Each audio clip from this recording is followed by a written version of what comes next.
Bonjour à tous, je suis Didier Mazier, je vous souhaite la bienvenue. Alors si vous n'êtes pas abonné, eh bien abonnez-vous et puis activez les notifications et dans tous les cas, partagez ces vidéos sur les réseaux sociaux, LinkedIn en tête, ensuite Facebook, Instagram, Twitter et puis tous les autres réseaux sur lesquels vous pouvez être.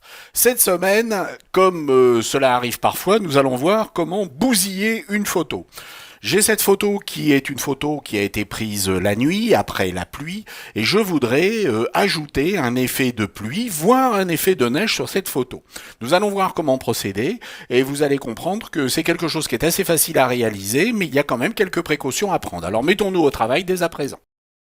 Nous allons commencer à préparer le travail en créant deux calques. Un premier calque pour la neige, et puis un deuxième calque pour la pluie. Ensuite, nous allons télécharger des pinceaux, des brosses, sur un site qui est brusheasy.com. J'ai téléchargé des brosses de pluie et j'ai téléchargé des brosses de neige. Pour ajouter ces pinceaux à vos outils de Photoshop, vous allez cliquer sur cette icône et vous allez demander à importer des pinceaux.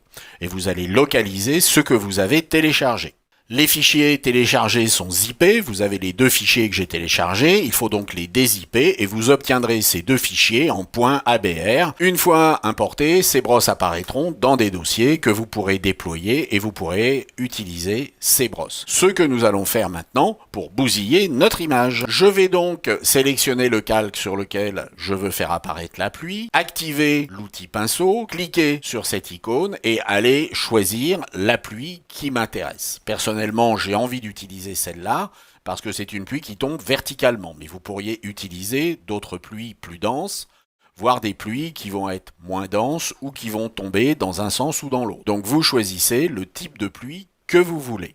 Ensuite, la pluie va être plutôt blanche et non pas noire. Je vais donc intervertir les pastilles de premier plan et d'arrière-plan. Mais si je clique et que je tire, eh bien cela ne va pas être très réaliste. Il va donc falloir plutôt procéder par simple cliquer.